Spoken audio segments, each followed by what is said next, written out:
Without objection, the chair is authorized to declare recess of the subcommittee at any time. Without objection, members of the full committee not on this subcommittee are authorized to participate in this hearing today. This hearing is entitled Reauthorization, addressing the historic disinvestment and ongoing plight of the freedmen and the Native American communities. I now recognize myself for 3 minutes. The treatment of the original inhabitants of the North American continent has been a stain on the history of our great nation. The establishment and expansion of the United States included the seizure and forced removal of Native Americans from their homes, particularly under Andrew Jackson's Indian Removal Act. Subsequent legislation contained to oppress and limit the mobility of Native Americans. The United States signed more than 370 treaties, passed laws, and instituted policies that have come to define the special government-to-government relationship between the federal and tribal governments. And that obligates the federal government to promote the general well-being of Native American tribes. Yet the United States has failed to provide that assistance. Native American communities continue to experience disproportionately high poverty rates and low incomes, overcrowding, chronic homelessness, and the lack of basic utilities such as plumbing, clean drinking water, and heat, and face barriers to housing and community development. In 1996, Congress passed the Native American Housing Assistance and Self-Determination Act, which provides federal funding to tribal areas via the Native American Housing Block Grant. That program is intended to support safe, decent, and affordable housing in tribal areas while respecting the tribal sovereignty. Today's hearing is focused on the need to reauthorize NASTA, which is the central statutory framework through which the federal government helps tribal governments improve housing and other infrastructure. We're also here today to understand the history of the Black Native American freedmen. If you're not familiar with this particular history, then I encourage you to take a good look and listening to this hearing today. Also, we're going to look at how certain tribes, including Cherokee, Choctaw, Chickasaw, Muskegon, Creek, and Seminole nations, known as the Five Tribes, purchased and enslaved Black people from Africa. The Five Tribes did sign treaty agreements and abolish slavery by freeing any enslaved individuals and agreed to treat them and their lineal descendants equal to Native citizens. Today's hearing will discuss this turbulent history and how Congress may be used to ensure that all federally recognized tribes will receive the support and flexibility to make local decisions in how they serve low-income families. The chair now recognizes the gentlewoman. She's not here yet. The chair now recognizes Mr. Hill, the ranking member of this committee. Well, I thank the chairman. I thank you for holding this hearing today. I thank our panelists for being with us today. We're here to talk about the Native American Housing Assistance and Self-Determination Act that we refer to as NAHASDA. In many ways, this hearing is long overdue, and there's much to discuss. In fact, other than a 2017 field hearing in Wisconsin held by former then Chairman Sean Duffy, this committee has not even had a hearing on NAHASDA in 14 years, going all the way back to June of 2007. Moreover, while NAHASDA has been amended several times since it was enacted, it's only been reauthorized twice, once in 2002, once in 2008. And the program is currently receiving appropriations from the Congress without authorization. That passive level of oversight bordering on apathy is no good way to run our government or to administer this program. But it's even more devastating given the extreme level of present need for too many of our 570 federally recognized American Indian and Alaskan Native tribes. It almost defies belief to witness the persistent pockets of poverty on tribal lands. According to a Brookings Institute report from 2019, Child poverty rates among American Indians and Alaskan Natives are consistently exceeding 40% for almost the past 30 years. That's unacceptable to me, and I know it is to our chair and all the participants on our panel today. And we've got to figure out a more effective way to combat it. While there are many technical questions to discuss here, I think it's important that we ask some bigger questions in order to get to the heart of the matter of these reforms, such as, has NAHASDA been successful in accomplishing its objective? How can the tribes better leverage private capital to enhance their economic development opportunities? How can we better increase accountability for the use of NAHASDA funds while maintaining the core principle of tribal self-determination? After all, the worst thing anyone could take away from this hearing today is the notion that we just enact a new NAHASDA reauthorization and all the myriad problems and complexities in Indian country will simply go away. I wish that were the case, but life is never that simple. Still, anything worth doing is worth doing well, and good federal policy that leads to quality economic development, and with hard work and diligence, economic prosperity for our brothers and sisters on tribal lands is certainly worth our time and effort. Which brings me to another point about certain level of inescapable irony here.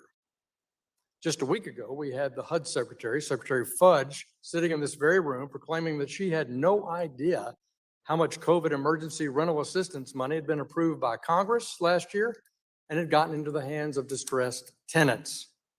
That quote came nearly after 6 weeks after I wrote Secretary Fudge a letter with my colleague from Illinois, Rodney Davis, and asked her in June, finding out why HUD has still not spent the CARES Act money from 16 months ago, a letter to which she has not yet responded.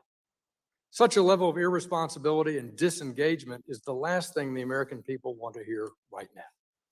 And now, 1 week later, we're here talking about giving HUD more tribal rental assistance funding and expecting it to produce better and more productive results. Last week, some of our colleagues on the other side of the aisle seemed willing to let accountability slip. Well, you can be assured on this side of the aisle, we do intend to hold HUD and others in the government accountable on their COVID emergency spending and on making sure every dollar authorized for NAHASDA ends up going to a worthy cause without any unnecessary delay. Our citizens who rely on programs like NAHASDA deserve the level of accountability from Washington, and I've tried job at this hearing and oversight to ensure that every promise that we make is a promise that the U.S. government will keep. I thank the chairman and I yield back. Thank you. The chair now recognizes the chairwoman of the full Committee on Financial Services, the gentlewoman from Los Angeles, Ms. Waters. Thank you, Chairman Cleaver, for convening this important meeting. Unequal access to housing sits at the heart of many racial and economic injustices across the country, including among Native American communities. The legacy of land and cultural dispossession has contributed to Native people experiencing, of course, high levels of chronic homelessness, overcrowding, and poor housing conditions. We also know that a key determinant of housing access on reservations is tribal citizenship, which is one of the barriers faced by descendants of Black Native American freedmen today. Many remain unaware of the ongoing plight of the descendants of freedmen, whose ancestors were held as enslaved people by 5 slave-holding tribes, including the Cherokee, Choctaw, Chickasaw, Muskogee Creek, and Seminole. Today, under their 1866 treaty agreements with the United States government, these tribes must recognize descendants of freemen as tribal citizens and guarantee equal access to federal housing resources. While many confuse this issue with tribal sovereignty, I want to be clear that this is not a tribal sovereignty issue. Rather, it's about honoring the treaty rights promised to the freedmen and their descendants all those centuries ago. While it took decades of litigation, I'm pleased that Chief Hoskin is leading the Cherokee Nation to honor the rights of Cherokee freedmen. Other tribes must follow suit. Today, we are considering my legislation to address Native housing needs by reauthorizing the HOSDA programs and guaranteeing equal access for all tribal citizens, including the descendants of freedmen. So I want to thank our witnesses for their testimony. This is a fight that's about fairness and equality. For one minority group to discriminate against a minority group cannot stand. And as the chair of this committee, I don't intend for it to stand. I yield back my time. The gentlewoman yields back. Today, we welcome the testimony of our distinguished panel. Thank you all for being here. First, we have Mr. Chuck Hoskins, the Principal Chief of the Cherokee Nation. Next, we have Mr. Chris Kolark, the Director of Public Policy and Government Affairs with the Cook Inlet Housing Authority.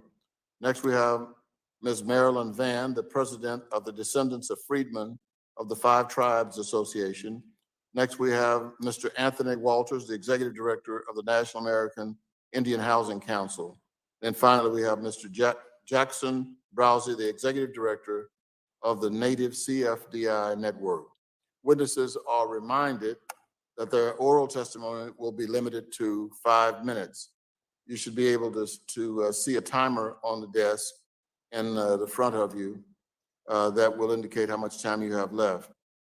When you have 1 minute remaining, a yellow light will appear, and I may tap very gently to remind you that your time is approaching the end. I would also ask that you be mindful of the timer, and when the red light appears, to quickly wrap up. Without objection, your written statement will be made a part of the record. Mr. Hoskin, you are now given 5 minutes. OCO, hello in Cherokee. Mr. Chairman, Ranking Member Hill, Chairwoman Waters, distinguished members of the subcommittee, I'm Chuck Hoskin Jr., Principal Chief of the Cherokee Nation. Appreciate the opportunity to speak with you today. Supreme Court Justice Hugo Black once wrote that great nations, like great men, should keep their promises. I want to share a few words with you about Cherokee Nation's work to meet a promise that our nation made to the Cherokee Freedmen and their descendants through the Treaty of 1866. That treaty is a living, powerful, and foundational document, Mr. Chairman, that ties together all of the Cherokee Nation treaties that existed before it. When we speak of our most important treaty rights, from our reservation lands to our right to a delegate to the House of Representatives, what we're really pointing to is language in the Treaty of 1866 that says that all provisions of treaties heretofore ratified and in force are hereby reaffirmed and declared to be in full force. It's a document that we as Cherokees must defend and preserve. Article 9 of the treaty, Mr. Chairman, states that all freedmen and their descendants shall have all the rights of Native Cherokees, not some of the rights, Mr. Chairman, all of the rights of Native Cherokees. Now, we criticize the United States when it fails to live up to its treaty obligations, yet we have the same responsibility. So for Cherokee Nation, the issue of freedmen citizenship was really settled 155 years ago in the treaty that we agreed to, that the Senate ratified and that the President of the United States signed. It was settled, Mr. Chairman, by our ancestors. Now, we talk a great deal in Cherokee culture about respecting our ancestors, seeking guidance from them. Well, they were clear in 1866. They agreed by treaty to forever cede the right to exclude freedmen and their descendants. Because of this, some of the actions taken by some of my predecessors to exclude freedmen were void ab initio. That is, Mr. Chairman, void from the beginning. Quite simply, Cherokee Nation has not possessed the ability since 1866 to deny full citizenship to freedmen. The enslavement of other human beings and the subsequent denial to them and their descendants of basic rights is a stain on the Cherokee Nation, and it is a stain that must be lifted. I offer both an apology on behalf of the Cherokee Nation for these actions, and more importantly, Mr. Chairman, I offer a commitment to reconciliation.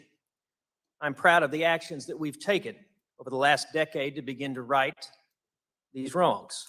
We did not appeal the federal district court decision in the Nash case, which confirmed that the 1866 treaty is alive and well and preserves the rights of freedmen to have all the rights of Native Cherokees. The day after that historic decision in 2017, our own Cherokee Nation Supreme Court affirmed that same principle. The Nash decision is the law of the land in the Cherokee Nation. We immediately began processing applications for citizenship of freedmen descendants. And to this day, and on an ongoing basis, 8,500 applications for citizenship have been processed. Earlier this year, our Supreme Court determined that by blood language in our Constitution was also in violation of the Treaty of 1866, and that that language was void also from its inception. Secretary Holland recently recognized that the Cherokee Nation had brought the longstanding issue of freedmen citizenship to a close and fulfilled our obligations when she approved our Constitution. But Mr. Chairman, we know we must do more than just acknowledge the legal principle of equality. We have to embrace the spirit of equality every day. And we know it doesn't happen overnight. For more than a century, freedmen have been disconnected from the Cherokee Nation. They've not had the same experience as Cherokee citizens. We've got to bridge that gap. So to that end, I issued an executive order November 7th of last year on equality, to reaffirm equality in the Cherokee Nation, to knock down barriers to access to services and programs if they exist. We've also undertaken an effort to recognize and celebrate freedmen history and freedmen art so that we can celebrate our full history in the Cherokee Nation. Now, I want to close by saying that the reason I'm here today is because it's a moral imperative that I be here and that the Cherokee Nation recognize equality. I'm not here because of the 2008 Nahasda rider that addressed the freedmen issue. We took these actions because it was the right thing to do. I don't believe Congress should condition federal housing policy and dollars on this type of public policy end. I think it breeds antipathy. I don't think it breeds understanding. But I will say this, Mr. Chairman, the Cherokee Nation is a better nation, a stronger nation for having kept its promise with respect to equality for freedmen. Widow. Thank you, Mr. Hoskins. Mr. Walters, you are now recognized for 5 minutes. Thank you and good afternoon. I'd like to thank Chairman Cleaver, Ranking Member Hill, Chairwoman Maxine Waters, members of the subcommittee for holding this hearing today and for inviting NEIHC to provide testimony regarding Nahasda. The committee uses the term historic disinvestment to describe the state of tribal housing programs. This is all too accurate. In FY 1998, the first year of Nahasda, tribes received $600 million in the first year. In FY 2021, tribes received only $650 million for the same block grant. Factoring inflation, this small increase actually represents a cut of over 1/3 of the purchasing power of tribal housing programs. If the program had kept pace with inflation, the Indian housing block grant today should equal $994 million. In these same 20 years, the HUD budget has almost doubled. Despite the funding shortfall, tribes support Nahasda and have been successful through the program. According to HUD, since Nahasda was created, tribes have built over 40,000 affordable housing units and rehabilitated over 100,000 more. Unfortunately, and also according to HUD, 68,000 units today are needed in tribal communities to address substandard homes and to alleviate overcrowded conditions, which Native homes experience at nearly 8 times the national average. You may ask what tribes are doing with the block grant funds they currently receive. We ask tribes to do a lot with that funding. Tribes are tasked with maintaining tens of thousands of tribally owned housing units across the country that have been developed over decades and are now aging and needing constant repairs. Tribes are also asked to provide low-income rental assistance, provide student housing assistance, housing and supportive services for veterans and elders, housing counseling services for prospective homebuyers, paying the operating costs for their own housing programs, and we expect them to build new homes each year. Nearly 600 tribes receive funds through Nahasda, and they are expected to carry out all of these services with only $650 million in the block grant. Approximately 400 or 2/3 of those tribes receive less than $500,000 a year to do all these activities. And 175 of these grantees receive less than $100,000 to do these housing activities. So it shouldn't be hard to see why we're falling behind. The United States Commission on Civil Rights issued a report in 2018 entitled Broken Promises, just 3 years ago. It found that since 2003, when the Commission on Civil Rights first reported on the housing crisis in Indian country, the situation had deteriorated further. The report stated that according to HUD, between 2003 and 15, the number of overcrowded households without adequate kitchens or plumbing grew by 20%, from 90,000 households to 110,000 households.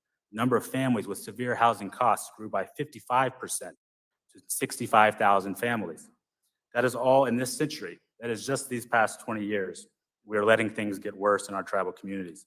But we can change that. This Congress can change that. Let's celebrate the 25th anniversary of NAHASDA this year by recommitting ourselves to fully supporting housing development in Indian country. NEHC stands ready to work with any and every member of Congress to address these housing issues. The current draft NAHASDA bill has a lot of great pieces. It contains some program improvement that tribes have been asking for years. It includes proposals that will make housing development easier, including simplifying environmental reviews for housing, relaxing flood insurance program requirements that would place tribes on the same footing as states. It would make the HUD-VASH program for tribal veterans permanent and open to all tribal communities. Currently, the program only serves veterans in 27 of the 574 tribes. The bill would also create substantial set-asides for USDA programs that seem like a perfect fit for tribal communities, but have historically had little impact. One area where the current draft falls short is the authorization levels. While NEHC supports reauthorization, the draft bill would cap authorizations for the next 5 years, starting at current funding levels. This would essentially mean tribes will always be capped at 2/3 the purchasing power that they originally negotiated for through NAHASDA. NEHC, as a tribal membership organization, also believes that provisions like Section 604 that target individual tribes should be discouraged from a larger housing bill without that tribe's support. The particular issue of the hearing today is also considered a membership issue by NIHC and thus should be treated as such and not directed into a housing program reauthorization. Prior to NAHASDA, tribes were piecing their housing programs together with various grants and funding sources. Despite the original promise of the Consolidated Block Grant, 25 years later, tribes are again piecing their housing programs together. While tribes can and are leveraging resources from various federal programs, it's not easy.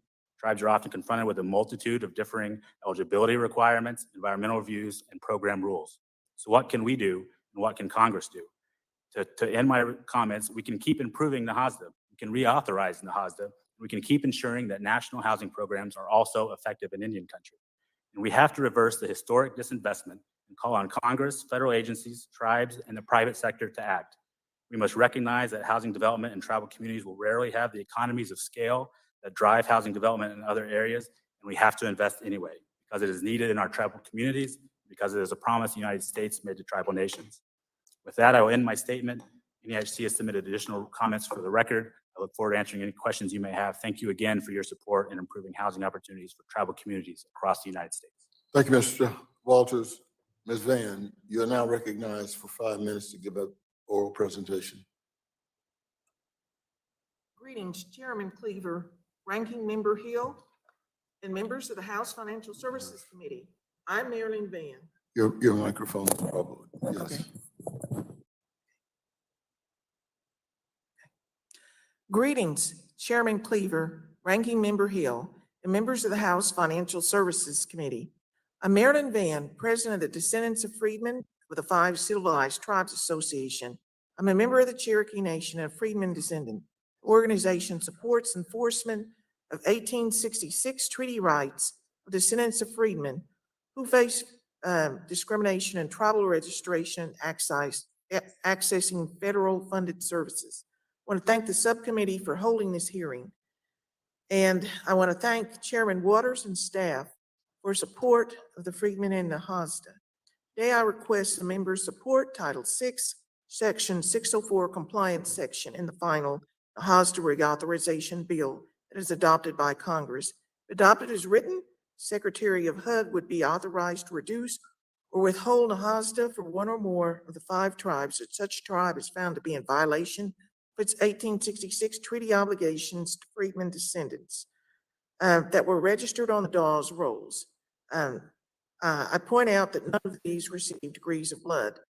The rolls were approved by Congress in 1907. Currently, only the Cherokee Nation works to fulfill its treaty obligations to freedmen descendants. Almost all of the freedmen were Black slaves of tribal members. Prior to the Civil War, the tribes allied with the Confederate States to protect slavery, and at the end of the Civil War, signed new treaties with the U.S. These treaties granted the Creek, Cherokee, and Seminole freedmen, their descendants, the rights of Native Indians and citizenship. Many of the descendants of freedmen today are impoverished in need of housing due to no fault of their own. This began during slavery, when there were black codes, slave codes. Blacks were barred from education, acquired assets, later suffering race massacres, like in Tulsa, Jim Crow laws and redlining from the U.S. government. Starting in 1979, tribal nations passed laws to exclude freedmen or treat freedmen descendants as second-class citizens. Blacks in Oklahoma have lower home ownership rates and lower income than Native Americans, in both communities less than whites. As a result of past and current systemic racism, descendants of freedmen have substantial housing needs. Some who need assistance include such Creek Freedman descendants as Mr. Lovett of Okmulgee, a senior citizen on disability who needs rental assistance. He's had a double lung transplant. Mrs. Wilson of Okmulgee, a widowed senior citizen who desperately needs a roof. She has a tarp on her roof, needing housing repairs. Ms. Rice of Okmulgee, a single mom who works a part-time job and is a student, needing rental assistance, tried to get from the Creek Nation but was turned away. Now, can the tribes change without, I should say, will the tribes change without federal intervention? History says no. Cherokee Nation only came into compliance after federal court decisions in Cherokee Nation versus Nash and Van versus Zinke cases. And passage of the Freedmen Protective Language in the 2008 Nahas Authorization Act, and at great personal cost to the Freedmen descendants and their allies. The nation spent millions to exclude freedmen in the previous administrations. Some council persons and candidates for office still oppose freedmen citizenship. I appreciate the former Chief Baker and Chief Hoskins for what they have done to honor the treaties. Moving on to the Seminole Nation, they exclude freedmen descendants from receiving services even after they lost Seminole Nation versus Norton case in 2001. They've recategorized the freedmen as citizens rather than members, reusing the freedmen tribal membership cards to say 00, blood quantum, and voting privileges only. And they tell other tribes that freedmen do not qualify for services, and in spite of the DOI and HUD instructing the tribe that freedmen descendants do qualify for services. In the Muskogee Creek Nation, the leadership stated that dialogue is needed about freedmen, but does nothing. The tribe stresses validity of the 1866 Treaty Article 3, which confirms the Creek Reservation, see the McGirt case, but is silent about Article 2 of the treaty, granting freedmen the rights to share in national funds. In conclusion, tribal governments receive monies for the housing programs, but the majority of freedmen are excluded. I ask you include the treaty obligation language in the final bill and support its passage in the full House. Thank you. Thank you. Mr. Colorock, you are now awarded 5 minutes for your oral presentation. Chairman Cleaver, Ranking Member Hill, Chairwoman Waters, and members of the subcommittee, thank you for the opportunity to speak with you today. My name is Chris Colorock. I am Chupik Eskimo, a member of the native village of Makoriak, and I am the Director of Public Policy at Cook Inlet Housing Authority, the tribally designated housing entity for the Cook Inlet region of Alaska. I was unanimously voted as the Legislative Committee Chair of the Association of Alaska Housing Authorities and unanimously voted as board member for the National American Indian Housing Council.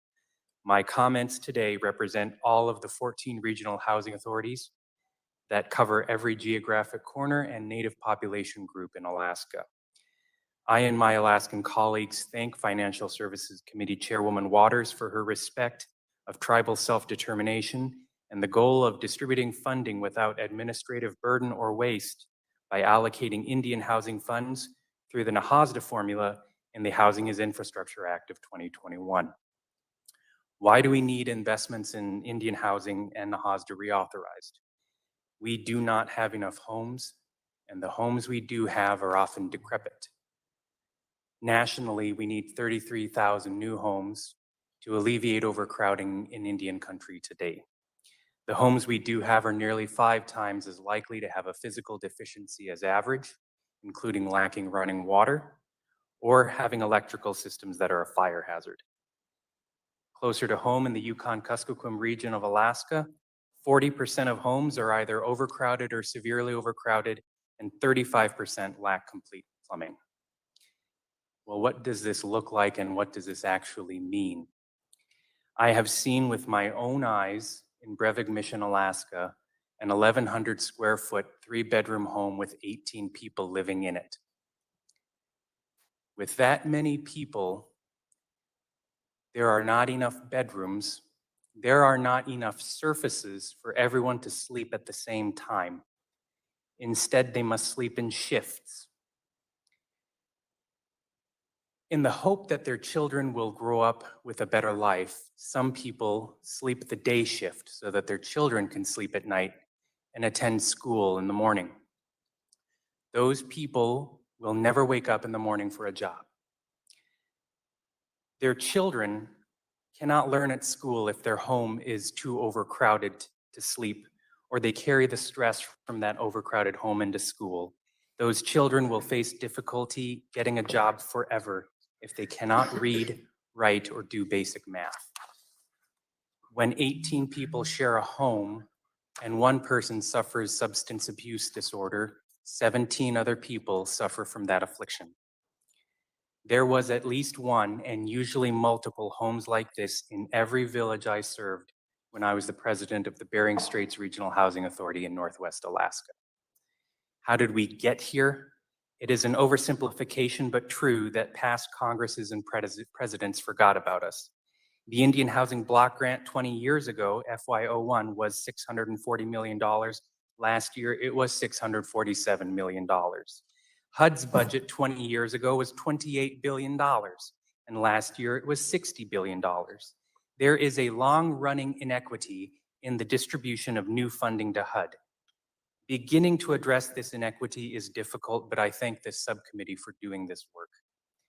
Second, there are no homeless people at 40 degrees below zero. So what do we do going forward? I respectfully request the House and Senate reauthorize NAHASDA. I also support the funding mechanism for Indian housing in the Housing is Infrastructure Act. I thank Chairwoman Waters again for her recognition and respect for self-determination in this act. The NAHASDA formula works. It takes the many variables that quantify housing need and creates a single allocation that is non-competitive and highly efficient to distribute. Self-determination is respected by the formula because it is a consensus model that was negotiated amongst all tribes and HUD representing the federal government. In the 25 years before NAHASDA, Cook Inlet Housing Authority was able to construct 267 housing units, and in the 25 years after, we have constructed over 1,500. Competitive programs that change from year to year that tribes cannot count on may be effective at achieving certain short-term goals.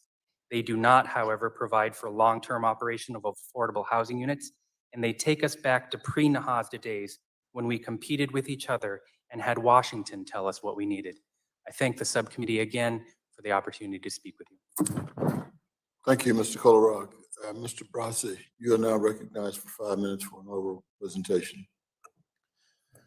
Yate, Doak, Chairman Cleaver, Ranking Member Hill, Chairwoman Waters, and members of the subcommittee. My name is Jackson Brasi, and I am the Executive Director for the Native CDFI Network.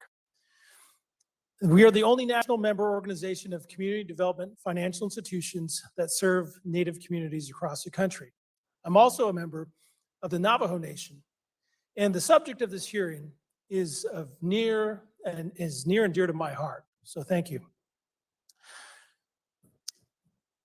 At NCN, our member organization serves 27 different states, our members provide access to capital for first-time homeowners, micro-entrepreneurs, consumers, and those who are often unable to get a conventional bank loan and live in redlined areas across the country and in Indian country particularly. Yes, Indian country has been historically and currently is still being redlined when it comes to access to capital and housing finance. Redlining programs, and underinvestment in programs like the HASDA and the CDFI fund, and the lack of access to capital contribute to the situation where natives currently live in substandard housing, as this committee has, or this panel has wonderfully and explicitly described. It's a situation where more than 30% of members of the Navajo Nation have access to running water in their homes. It's a situation where there's severe overcrowding, a rate of 700% of what it is in the rest of the country. And this is unacceptable. There are also problems with financial literacy, access to credit, and the prices that Indigenous people pay when they finally do get access to a loan.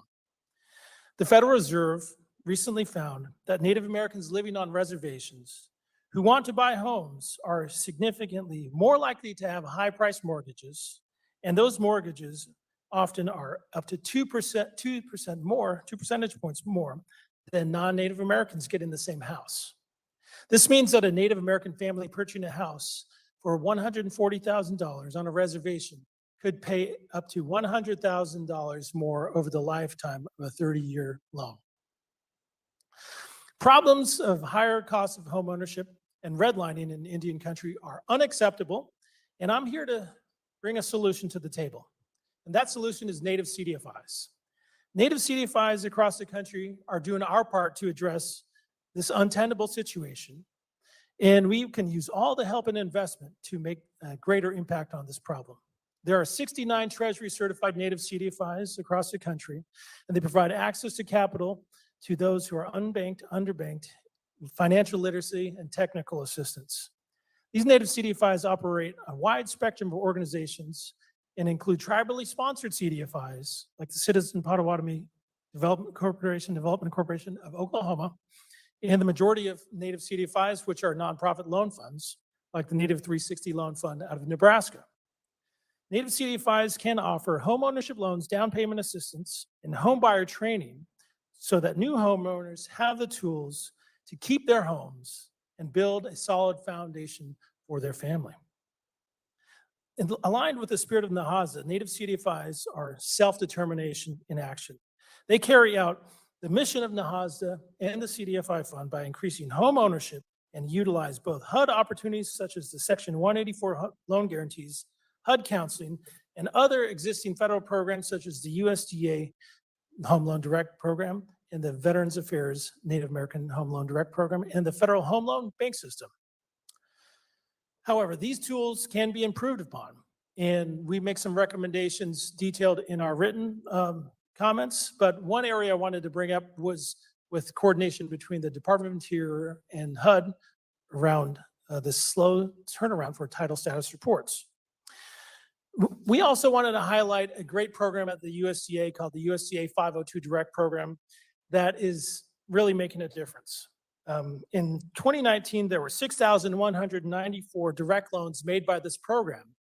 Of those 6,000 loans, only 2 of them were made on tribal trust land. Thanks to a great pilot in South Dakota, native CDFIs like the Four-Bands Community Development are making a big difference, and we urge Congress to expand this pilot. And to wrap things up, the pandemic has pulled back the veil around the challenge of inadequate and poor housing in Native communities. I urge Congress and this committee to build upon the focus of this hearing and support the spirit of self-determination in Nahasda. It's time to provide the resources to fund housing efforts and to eliminate barriers to utilizing other existing housing tools. Native CDFIs stand ready to work and help in this progress, and I know that we commit fully to working with Congress to help alleviate this problem and making sure that Native people have fair access to housing. Thank you. Thank you, Mr. Brasi, for your testimony. Thank all of you for your testimony. I now recognize myself for 5 minutes for questions. Mr. Hoskins, I'd like for you, if you would, to describe any efforts that the Cherokee Nation has taken to ensure that your members can access affordable prime mortgages. And what is the nation going to do to help its membership overcome the barriers as limited credit histories? How can the HOSTA reauthorization help address these barriers? Well, thank you, Mr. Chairman. In Cherokee Nation, we are focused on building paths to home ownership. One way in which we do that is a mortgage assistance program, and we use some resources to help people with down payments. But I think more important than that, create an environment where they can get credit counseling, build their credit up as they need to access mortgages, including the HUD 184 program, which has been a successful program for Cherokee citizens. Those programs have proven successful so far, and as we go into our next fiscal year, we are determined to commit even more resources to those types of opportunities for home ownership. At Cherokee Nation, we believe that everyone needs to have their housing needs addressed. There are different levels. For those, though, that are on their way to home ownership or could be counseled in a way that could get themselves worthy of credit, we want to help them get to a mortgage. And the mortgage assistance program that we offer has been very successful. Now, I'm talking about prime mortgage financing. So through our prime mortgage financing, we do work with a number of banks in our region. We do have good relationships with our banks. There are barriers, certainly, but the mortgage assistance program does pair them with mortgages through banks, but we provide some cash assistance to help them with things like down payments and things of that nature, Mr. Chairman. We had the credit rating agencies here last week, I think it was, a week before, I'm not sure. Is that a problem as well, the credit histories of those seeking prime mortgages? Certainly it is. Certainly those are barriers. And that's where our staff that works with citizens on counseling and identifying what has hit their credit history, that is where we address that. But certainly it is a barrier to homeownership. Are there, I had questions for everybody. I got into this, I apologize. The credit history issue, are there alternative ways in which we could develop tribal credit history? I mean, another system of measurement. Well, that's an interesting concept, Mr. Chairman. And I think that would be something to explore. There are some loans that we offer that are not, in fact, reported to the credit agencies, which is a double-edged sword. On the one hand, we can help some of our people get access to credit. I'm not talking mortgage, but access to credit when they are in need of a non-predatory lender. But it also takes them out of building a credit history. So we're sort of beholden to the credit history reports, and exploring a way to expand that in Indian country would be of interest. Thank you. I'd like to follow up with some discussion with you on that. Mr. Kolarok, are there some unique housing challenges that you face in Alaska that perhaps we would not normally even think about? Thank you, Mr. Chairman. When I think about housing in rural Alaska, I like to think about a community called Savunga. It is 150 miles into the Bering Sea. It is closer to Russia than it is to the coast of Alaska. There are no roads to this island. And in this community, the ice only allows ocean transport from July through September. So not just there, but if you think about how do you build a home and you think about the distance across Alaska, logistics is one of our biggest cost drivers. And logistics has risen in cost faster than the consumer price index. So as we talk about the difficulty of building homes now versus 20 years ago, we have to remember that the funding has stayed the same, but the cost of getting the material to an isolated, very small community has gone up over 70%. Wow. My time is up. I now recognize the ranking member from Arkansas, Mr. Hill. Thank you, Mr. Chairman. And again, thank our panelists for a really a good set of presentations. Mr. Brossi, when we look at some of the many families that are living on tribal lands, we too often, as I said in my opening statement, see the staggering and persistent poverty. And I mentioned in my opening statement, this 2019 Brookings Institute report that found child poverty rates for the tribes have consistently exceeded 40% over the past 30 years. That's just, it's a staggering number. Now, NAHASDA exists to help attack part of that problem on the housing side. And I'm interested in better understanding what can be done to fight tribal poverty, more broadly. So since you represent the CDFIs working on tribal lands, can you talk a little bit about how tribes are leveraging private capital for both jobs and other economic opportunity on tribal lands? Thank you for the question. I'm going to take a step back and maybe address how did the generational wealth and transfer, and how do we best set up our Native students and children for financial opportunity and growth moving forward. I think the Native CDFIs are helping with that. The tribes are obviously doing a part of that, and that includes financial literacy, building up credit so that they are able to transfer wealth onto their next generation. And then when it comes to accessing financial markets, tribes are doing great things with the program. They're doing great things with Title VI of NAHASDA, and I think that is an area that our members are looking to look more closely at. I think it's something that is underutilized. But bringing it back to CDFIs, I do believe that the change that can happen in a generation from now is around financial literacy, credit building for young entrepreneurs and young consumers right now that will impact generations and families moving forward. Thanks. And going back to the housing issue, looking at the Section 184 loan guarantee program, it seems that those programs are chronically, undersubscribed. HUD says that the Title VI programs only generated about 100 loans worth $252 million over the whole history of the act. And then the Section 184 program has generated 46,000 loans over its history. Can you talk to us about why these guarantee programs aren't more active and what barriers currently exist on getting them used? You referenced tribal lands and access to tribal lands. So mention in your answer if there's bureaucratic issues at BIA on clearing land title, and just what are some of those barriers? There are significant delays in Department of Interior and BIA returning around things called title status reports. What should be reasonable there? I should be able to get something done in 30 days. I think if it And was, what's typical? I don't know, but I've heard months and half a year to 6 months where deals fall apart. Obviously, the housing market is going up and valuations change. Right. And there also is an issue with coordination between the Department of Interior and Housing and Urban Development. And within this past year, there was a brief stall of taking on Section 184 loans.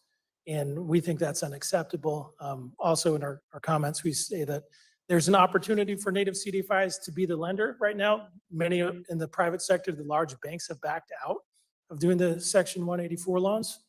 Native CDFIs are ready to step in, but we need to make. And what's the key reason why the banks are stepped away from it? I can't speak to that. I bring in somebody from the bank in, but I guess designing this type of program for the market segment is cumbersome to the larger banks, and they are not able to take advantages of economies of scale. Whereas Native CDFIs, we'd serve our community, we'd be able to do it right away. So you referenced the USDA 502 direct loan program in your remarks and said that you were pleased with that pilot. Tell us more about that. Great. It's a great pilot in South Dakota.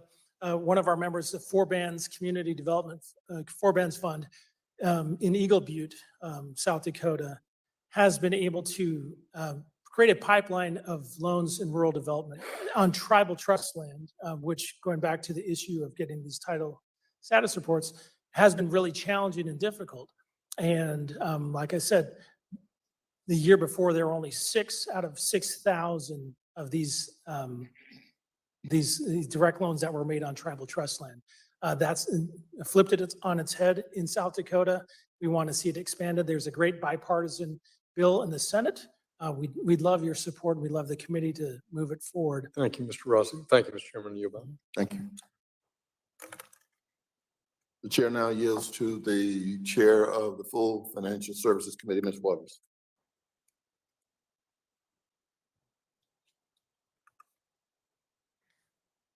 Today, we're here to discuss the chronic housing and community development needs of Native American communities and the reauthorization of Native housing programs. However, we must ensure that federal funds are not used to perpetuate anti-Blackness and racial injustice.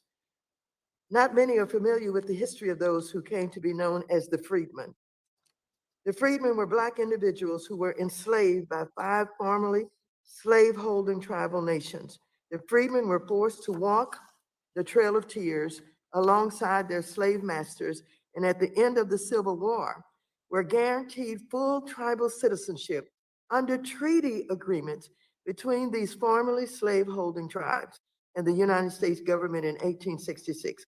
While tribes like the Cherokee Nation have begun to make good on that promise after decades of litigation, others have not.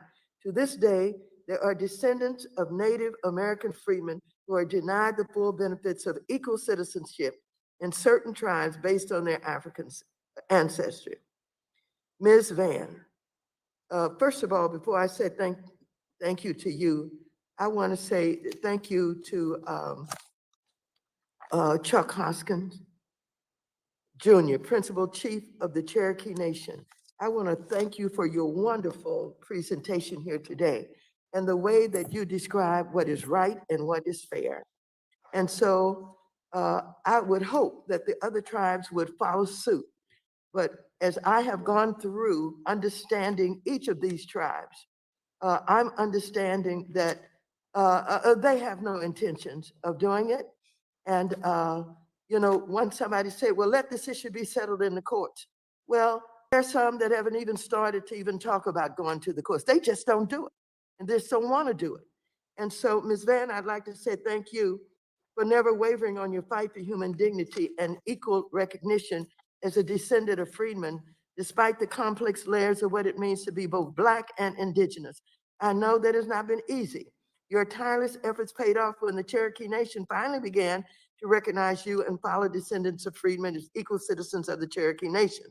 However, the fight continues for many other freedmen descendants of other tribal nations that continue to disenfranchise and marginalize them. Your organization represents descendants of freedmen from all of these tribes.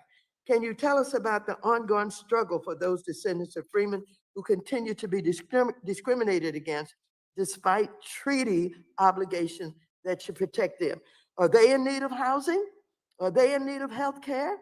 Or just as we're talking about reauthorization and we're talking about how desperate it is for everybody, are the descendants desperate also? Do they need to share in these appropriations that they get from the federal government? And I want to tell with CDFI, of course, we're responsible for CDFI funding right here in this committee. And we did a great job in giving COVID money to all of the tribes. And I won't go through the numbers. Let Ms. Van please respond to my question. Greetings, Chairwoman Waters. Thank you again. Yes, ma'am, the descendants of freedmen people, they are in desperate need of housing as well as other programs. I really didn't have time to get into the Choctaw and Chickasaw freedmen, but yes, ma'am, they also have great needs too. We have here 2 representatives of the Seminole Nation, the Freedmen bands. They are in the Seminole Nation, for instance, there are persons who cannot, who have homes they can no longer live in, desperate poverty among the Freedmen people. You were talking about other services, medical services. Within the pandemic, Freedmen not been able to get shots. And Seminole Nation telling IHS. As I understand it, interrupt you just for a minute. The Seminole denied vaccination for COVID-19, despite the fact that we had given the money to all of the tribes. Is that right? Yes, ma'am. Yes, ma'am. They had told IHS and gave them a list of people to not serve, to not serve them with vaccinations, and people died, including leaders of the Freedmen people. That's correct. I don't So, know what else to say. yes, The ma'am. case is very clear. I thank you, Mr. Chairman, for holding this meeting. It's so very important. But I want to tell you, this issue is not going to go away. I am going to work on this issue until we get the right thing done. I yield back the balance of my time. Thank the gentlewoman from California for her prophetic comments. The chair now recognizes the gentleman from Tennessee, Mr. Rose. Thank you, Chairman Cleaver and Ranking Member Hill, for organizing this hearing, and thanks to our witnesses for your time here today. As Congress considers reauthorizing NAHASDA, it is important to acknowledge which parts of the program have worked well. One of the core tenets of NAHASDA is the flexible nature of the block grant, which allows for self-determination by tribes. Could each of you on the panel discuss how the flexibilities included in this program have allowed Native communities to develop units compared to the number developed when they received multiple single-use streams of funding from HUD? And Mr. Brossi, if you would start. So taking a step back, the majority of members of our organization are not tribally designated housing entities. So most of ours don't directly receive the block grant. However, I think there are a few Native CD5s that do have, or that are subsidiaries of a TDHG. And there's a great example in Alaska, the Tlingit and Haida, and they are able to work with the Treasury to create a program where they're able to provide financing for working class members that might otherwise make too much to participate in a lot of HUD programs, but still don't have the credit history to get a conventional loan. And so they're able to find and finance that gap there. And I think that is also an area I think a lot of folks on the panel might have some thoughts about. Sure, and if we would start with Mr. Walters and work our way across the panel. Sure, thank you. I think, you're right, when you talk about the flexibilities provided under NAHASA, each tribe is submitting their own Indian housing plan each year that addresses their unique community needs. Tribes are different based on their geography, where they are across the country, how urban they are, how rural they are. So giving the funds directly to tribes through a consolidated block grant has worked wonders over the last 20 years. In the beginning years of NAHASA, they were outproducing the prior years under HUD funding and under HUD control of the housing programs. They were building more new homes under NAHASA than before NAHASA was enacted. That has gone down due to the stagnant levels of NAHASA funding. Mr. Walters, pull your microphone. But tribes have overall been very successful with NAHASA and very much support the program and wish it to continue. And Chief Hoskin, would you like to address them? Certainly briefly, the direct funding of NAHASDA and the ability to craft Indian housing plans has been indispensable for the Cherokee Nation. Indian country is not a monolith. You'll find different needs on the Cherokee Reservation than you will elsewhere, and our ability to craft those programs is important. So we certainly support reauthorization and the flexibility that comes with it. Would either of the rest of you like to add anything there? Well, I'll go ahead and add something here. I certainly believe that NAHASDA should be flexible. I believe in tribal sovereignty, only that tribes need to follow the law. And so, but each tribe, for instance, as earlier said, geography, the needs of the tribe, some places there may be more rental assistance needed or such. And so I agree in that flexibility, but not in issues, for instance, say where it's blood quantum or those kind of things are used to determine the services for the members of the tribe. Keller. So Cook Inlet Housing Authority In the 25 years before Nahasda built 267 housing units, and in the 25 years after Nahasda has built over 1,500. Nahasda put control of housing where it should be, which is in the hands of the tribes. Prior to that, there were strict limits on housing costs. There was design standards, and that legacy is still visible today. Homes designed in California and shipped up whole are sitting decaying and decrepit in our Alaskan villages right now. Unshackling us from HUD's mandates allowed us to get creative. Cook Inlet Housing Authority was the first entity to mix Nahasda funding with low-income housing tax credits. Getting away from the competitive nature of HUD's prior funding into the formula fund freed us from annual competition, and it allowed us to partner with our sister organizations in Alaska. For example, the AVCP Regional Housing Authority in Southwest asked us to help them with their tax credit syndication and modeling. We actually helped another organization develop tax credit property off the road system that would not have been possible when we were competing for every single dollar in 8 separate programs every year. Thank you, Chairman. I yield back. Gentleman yields back. The chair now recognizes the gentleman from San Diego, Mr. Vargas. 5 minutes.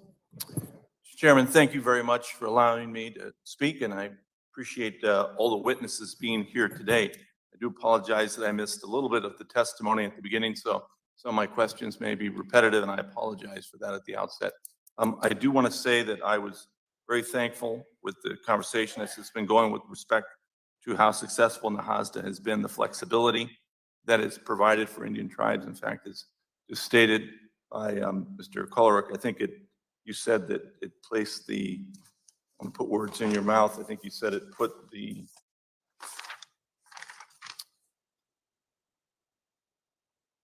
control of the housing where it should be with the Indian tribes. Although you did mention California homes rotting in Alaska, I'm not sure about that. You may question that since I'm from California. But I did want to ask Mr. Hoskin, you're the principal chief of Cherokee Nation.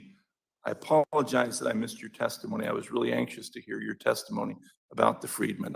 I don't know if you spoke more extemporaneously other than your comments that you had here, but I would like to hear your view. You were praised by the chairperson of the full committee. Could I hear more of your testimony? And I apologize again that I wasn't here. I'll let you add to what you said earlier. Thank you, Congressman, and I appreciate the kind words from the chairwoman of the committee. Quite simply, this is the law of the land in the Cherokee Nation: equality.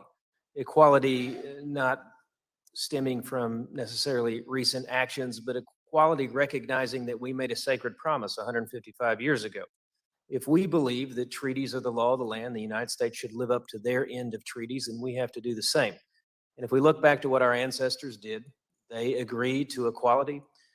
In the Treaty of 1866, they resolved that issue. 155 years passed, and it was not resolved. So we are undertaking efforts for reconciliation today.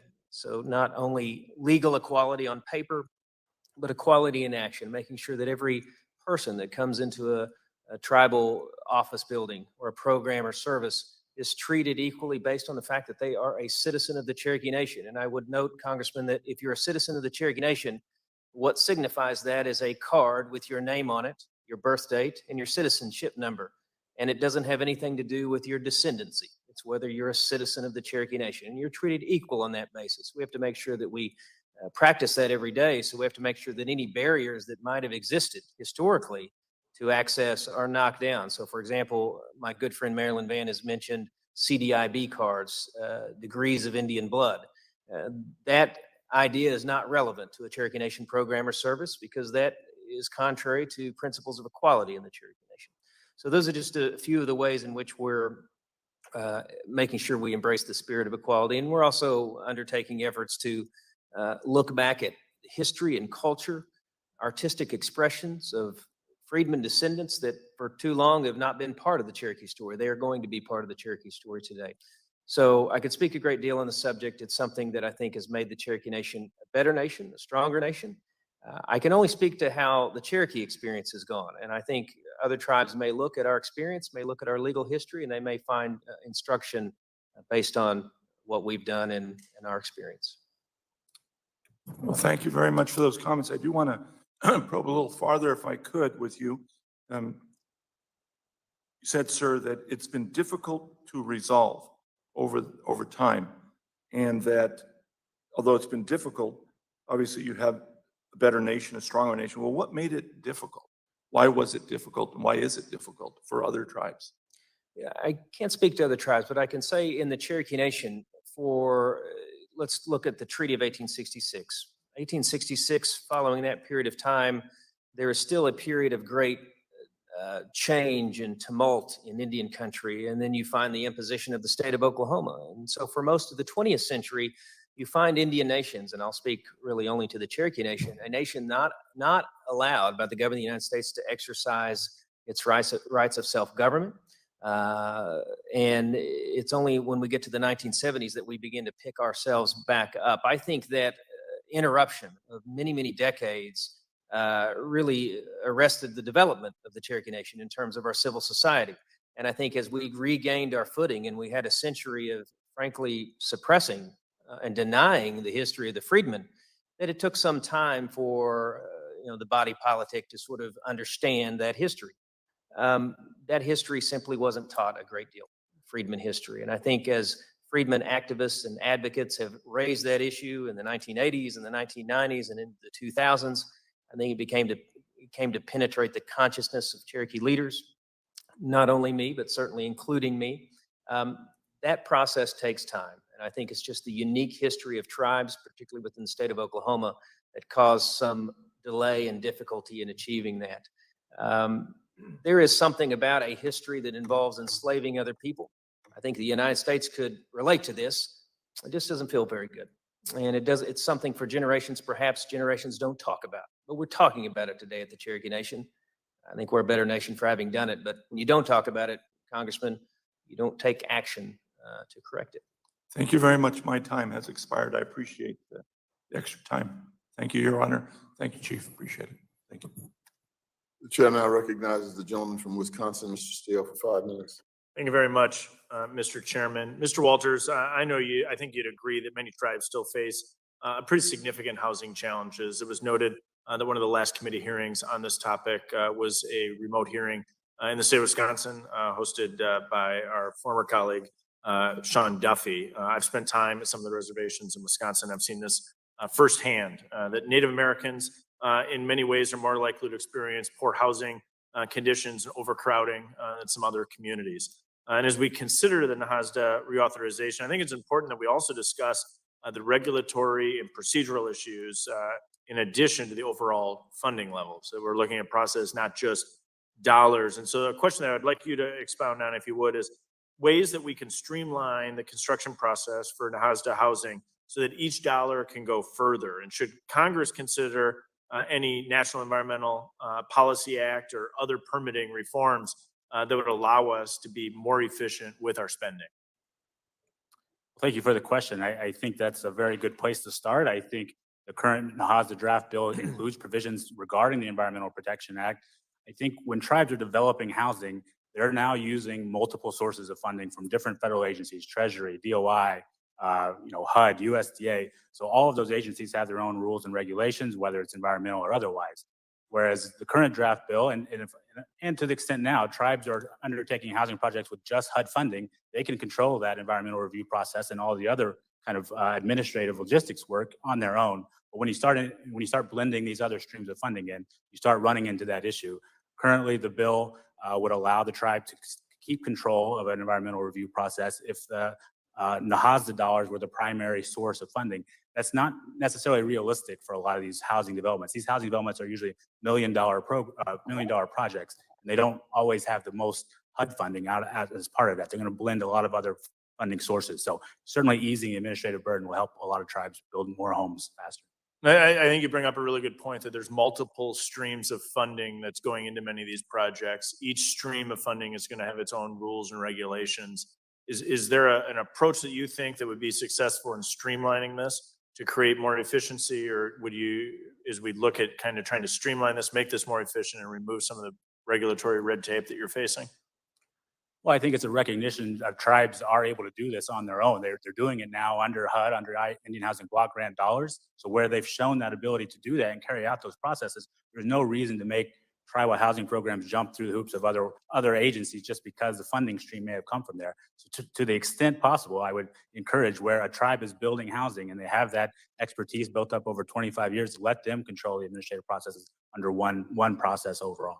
I appreciate your insight on that. I think there's a lot to be learned from your testimony there on the importance of local control, removing some of this regulatory red tape. We see this time and again here in Washington. Let me shift gears with my remaining time, if I can, to you, Mr. Brosey. I want to step outside the housing discussion just for a moment and look at some of the broader financial challenges that many tribes are facing. We've heard from some of the witnesses here today about difficult circumstances in many tribal areas. I think improving access to financial services can be a really important component of our overall strategy to create more economic opportunity for tribal members. You noted some of this in your written testimony. Can you just comment on some of what you think are some of the clear impediments for financial inclusion that Congress should be looking at to address? Thank you for the question, Mr. Steele. Again, taking it back to financial literacy, financial training, these are things that are often not taught in schools. They're taught in homes. And when we're dealing with Native communities, we're talking being in an economy, cash economy, for only a couple generations. So what Native CDFIs can do around financial literacy, financial education, credit building is very important, and we want Congress to support it 100%.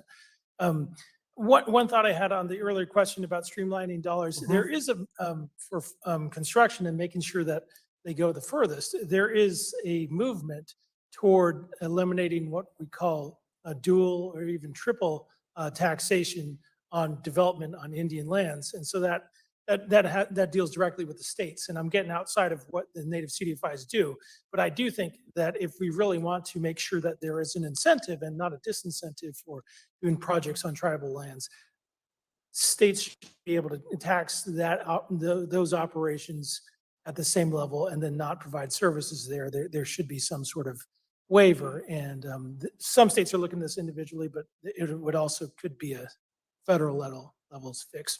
Thank you very much. Thank you all for your testimony. I yield back. Thank you. Chair, now recognize the gentleman from Texas, Mr. Taylor, for 5 minutes.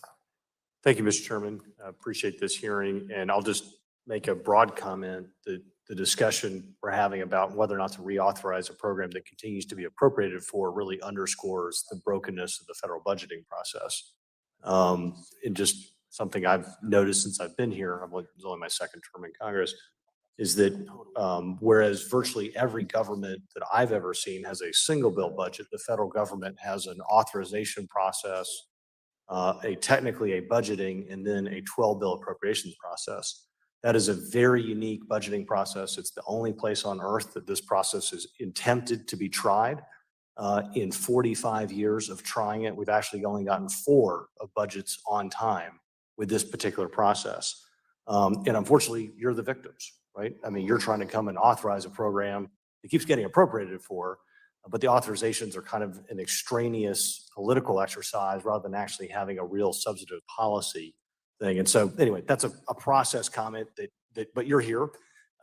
And obviously this is an important program for your communities.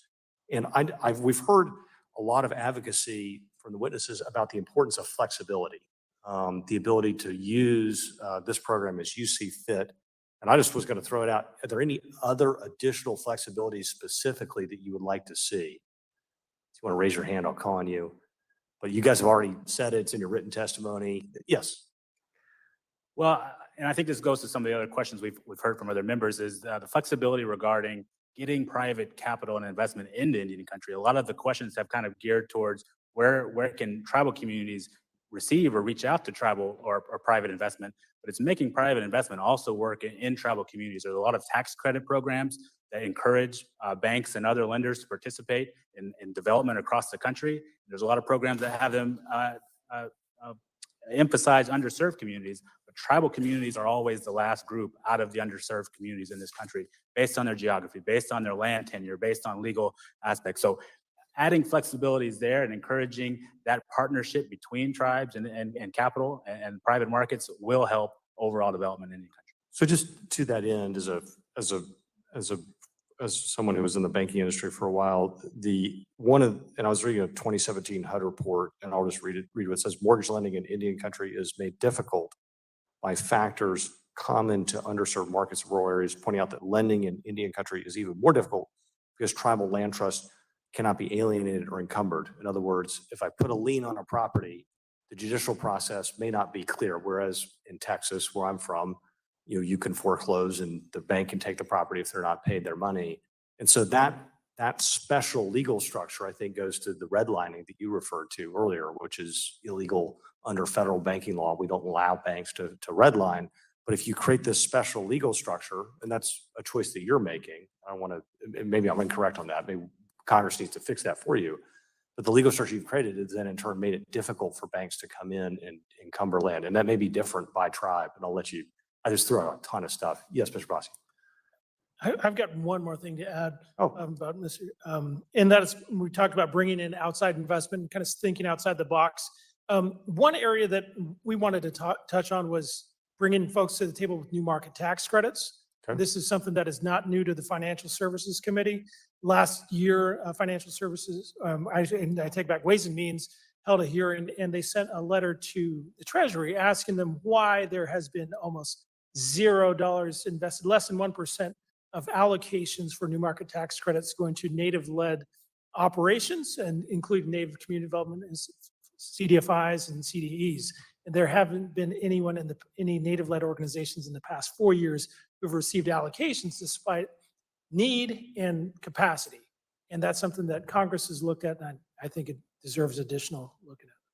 Well, going back to the question of encumbrances and foreclosures and just, I mean, the way property is structured in 50 states, but Mhm. sometimes not necessarily. Do Yeah. you want to speak to that? Like why you're Yeah. structured that way, or should you change? Do we need to help you change that? Can you change that? Do you want to change that? Yeah, that's going to take us about an hour. Land title in Indian country, there are, I think, about 10 different layers. Oklahoma is different than the Navajo Nation where I'm from. But the area that we focus most on, or that we think has been the most difficult to develop, is tribal trust land. And we need to get folks from the Department of Interior and HUD together on the same page, working with us. Thank you, Mr. Chairman. I see my time has expired. I yield back the balance of my time. Thank you. Let me thank the witnesses for being here and apologize. This joint where we work sometimes creates conflicts, and so we had 5 votes, and you were sitting here waiting patiently for us. So we apologize for that. It happens all too frequently. So thank you very much. And under normal circumstances, we probably would have had another round of questions. We won't today, because I would have asked the question about whether or not it is true that the 5 tribes, some of the 5 tribes actually inflate their numbers in order to get a higher allocation of dollars. I'm not going to ask the question now or even bring it up, but I thought that it might have been a good question if we had had a little more time. So thank you very much, and I will remind the witnesses that all members will have 5 legislative days within which to submit additional written questions for the witnesses to the chair, which will be forwarded to the witnesses for their response. I ask our witnesses to please respond as promptly as you're able. Without objection, all members will have 5 legislative days within which to submit extraneous materials to the chair for inclusion in the record. I remind members that written questions and materials for the record should be submitted to email address provided to your office. Unless there is a comment from the chair.